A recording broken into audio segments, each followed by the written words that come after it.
BA भाग प्रथम की इस ऑनलाइन कक्षा में आज हम हिंदुस्तानी संगीत पद्धति के 40 सिद्धांत इस टॉपिक को शुरू करेंगे। और इसमें जो कुछ मुख्य चीज़ें हैं जो हिंदुस्तानी उत्तर भारतीय संगीत की हैं, और ख़ास तौर पर जो रागों के गायन वादन के समय को निर्धारित करने वाले मुख्य बिंदु हैं और राग क्या होता है, इन मुख्य बातों पर चर्चा करेंगे। और जो पंडित विष्णु नारायण भातखंडे ने जो 40 सिद्धांत दिए हैं भारतीय संगीत को समझने के लिए, और जो मूलभूत बातें भारतीय संगीत की बताई हैं पंडित विष्णु नारायण भातखंडे ने, उनमें से आज हम कुछ बिंदुओं पर चर्चा करेंगे। 40 कुल बिंदु हैं। इस व्याख्यान में हम कुछ जो राग और राग के गायन समय इत्यादि को बताने वाले बिंदु हैं उन पर आज के इस व्याख्यान में चर्चा होगी। कर्नाटक यानी दक्षिण भारत। कर्नाटक संगीत दक्षिण भारत के तमिलनाडु, आंध्र प्रदेश, कर्नाटक और केरल इत्यादि राज्यों में प्रचलित है। जो शेष समस्त भारत है उसमें जो संगीत पद्धति शास्त्रीय संगीत की प्रचलित है उसे हिंदुस्तानी संगीत पद्धति कहते हैं। उस संगीत पद्धति की कुछ विशेषताएं हैं और यह विशेषताएं कुछ विशेष सिद्धांतों पर आधारित हैं, और संगीत विद्यार्थियों को इन सिद्धांतों को अच्छी तरह समझने के लिए पंडित विष्णु नारायण भातखंडे ने क्रमिक पुस्तक मालिका के 5वें भाग में इन पद्धतियों का उल्लेख किया है, जिसमें से 40 सिद्धांत बताए गए हैं भारतीय संगीत को समझने के मूलभूत सिद्धांत। उनमें से पहला है कि हिंदुस्तानी अथवा उत्तर भारतीय संगीत पद्धति की नींव बिलावल थाट को शुद्ध थाट मानकर रखी गई है, अर्थात बिलावल थाट के स्वर ही शुद्ध स्वर सप्तक का निर्माण करते हैं। इस बात का क्या अर्थ है कि ऐसा सप्तक या ऐसा स्वर सप्तक जिसमें कोई भी स्वर विकृत नहीं हो, यानी कोमल या तीव्र नहीं हो, सभी स्वर शुद्ध रूप में लगते हों, वह हमारा मूल थाट है, आधारभूत थाट है, वह उसका नाम है बिलावल थाट। हिंदुस्तानी संगीत पद्धति की नींव बिलावल थाट को शुद्ध थाट मानकर रखी गई है, अर्थात बिलावल थाट के स्वर ही शुद्ध स्वर सप्तक का निर्माण करते हैं। यह पहला सिद्धांत। दूसरा सिद्धांत है समस्त रागों को 3 भागों में वर्गीकृत किया गया है। अब ये 3 भागों में वर्गीकृत किस आधार पर किया गया है?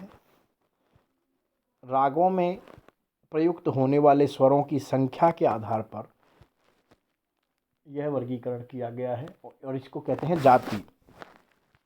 तो यह वर्गीकरण 3 भागों में किया गया है। वह भाग हैं औड़व यानी 5 स्वरों के राग, षाड़व यानी 6 स्वरों के राग, और संपूर्ण यानी सभी 7 स्वरों के राग।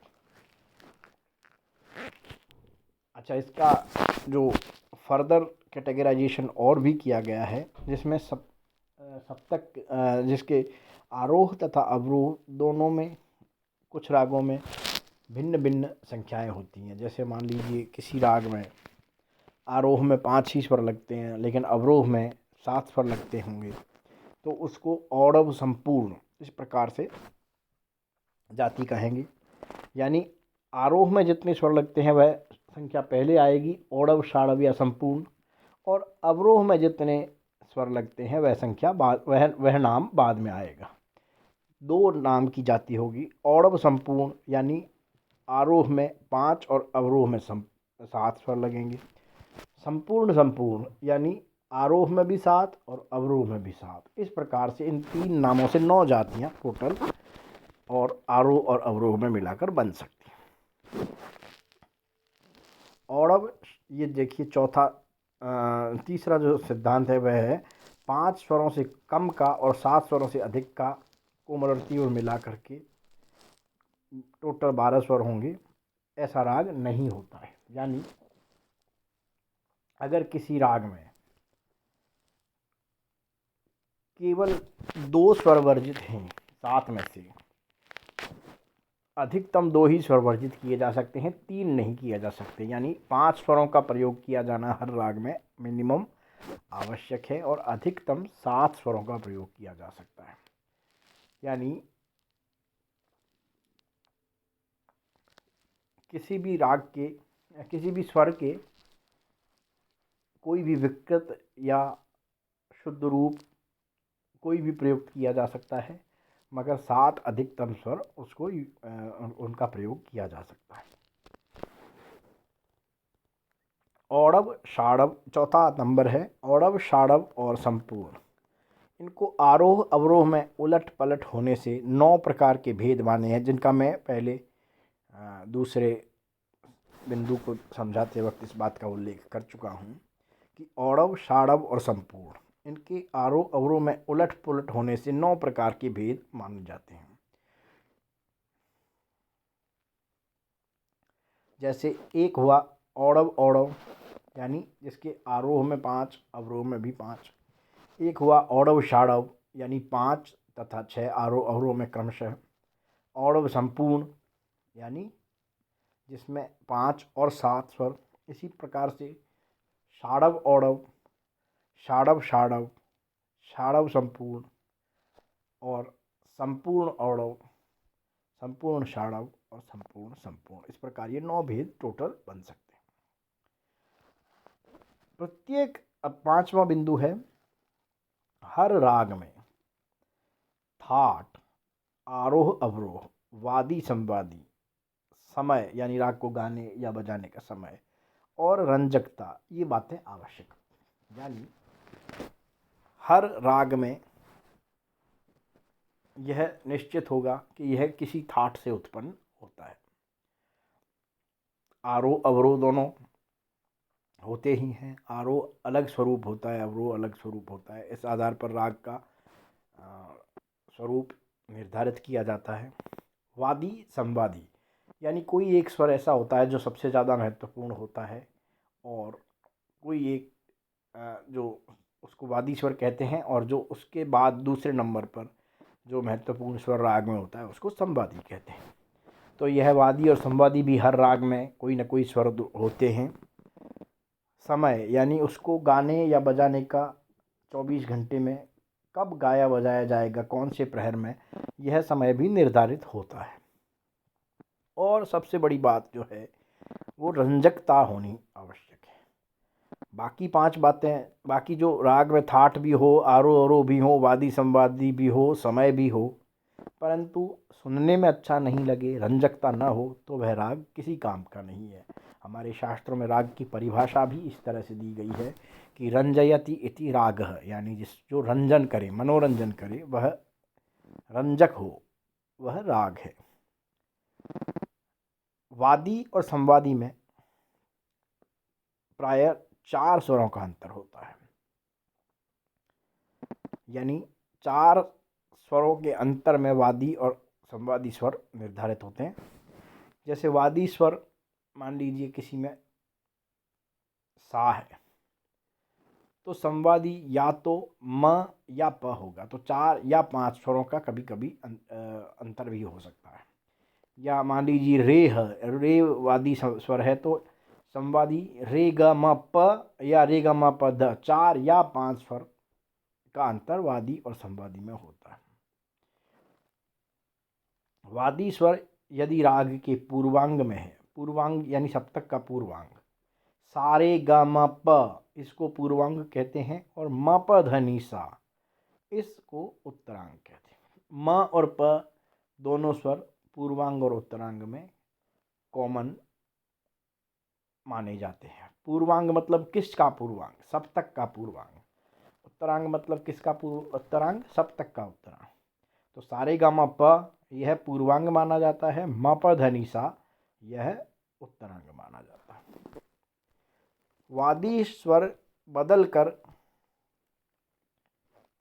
शाम को गाए बजाने जाने वाले राग को सुबह गाया बजाया जाने वाला राग बनाया जा सकता है। यह 7वें नंबर का पॉइंट है। जैसे एक राग है भूपाली, उसमें सा रे ग प ध सा ये स्वर लगते हैं और उसका वादी स्वर ग है और संवादी स्वर ध है। तो वह रात्रिकालीन गाया बजाया जाने वाला राग है, क्योंकि उसका वादी स्वर पूर्वांग में है और संवादी स्वर उत्तरांग में है। सारे ग म प में से यानी गंधार वादी स्वर है तो पूर्वांग में है, और मा पा धा नी सा धैवत जो ध है वो संवादी स्वर है, वह उत्तरांग में है। तो क्योंकि अगर पूर्वांग में वादी होता है तो रात्रिकालीन राग होता है, और अगर उत्तरांग में वादी हो तो प्रातःकालीन राग होता है। अगर इसी स्वरावली में से हम धैवत को वादी करके और गंधार को संवादी कर देंगे तो वह राग हो जाएगा देशकार। यानी हमने और कोई भी चीज़ परिवर्तित नहीं की, केवल वादी और संवादी स्वर का परिवर्तन कर दिया, तो राग के गाने या बजाए जाने का समय सुबह से शाम हो गया या शाम से सुबह हो गया। 8वां बिंदु है कि राग में सुंदरता लाने के लिए विवादी या वर्जित स्वर का भी किंचित प्रयोग किया जा सकता है। ऐसे बहुत सारे राग हैं जिनमें कोई स्वर वर्जित होते हैं, लेकिन कभी कभी उसको प्रयोग करने से वह राग में मधुरता आती है, सुंदरता आती है। ऐसे प्रयोग को विवादी स्वर का प्रयोग किया करना कहा जाता है। तो वर्जित स्वर को भी कभी कभी विवादी स्वर के रूप में प्रयोग किया जा सकता है। 9वां पॉइंट, हर एक राग में एक वादी स्वर होता है जिसका राग में विशेष जोर रहता है। वादी स्वर के आधार पर ही हम पूर्व राग और उत्तर राग पहचाने जा सकते हैं। पूर्व राग क्या होता है? जिसका वादी पूर्वांग में हो, और उत्तर राग क्या होते हैं? जिनका वादी उत्तरांग में हो। यानी सारे गा मा प में से हो तो पूर्वांग कहलाएंगे, और मा पा धा नी सा में से हो तो उत्तर राग कहलाएंगे। उत्तर राग जो रात्रि के 12 बजे से दिन के 12 बजे के बीच में बजाए जाते हैं, और पूर्व राग वे हैं जो दिन के 12 बजे से रात्रि के 12 बजे के बीच में बजाए जाते हैं। तो 10वां पॉइंट है, इस पद्धति के राग सामान्यतः 3 वर्गों में विभाजित किए जाते हैं।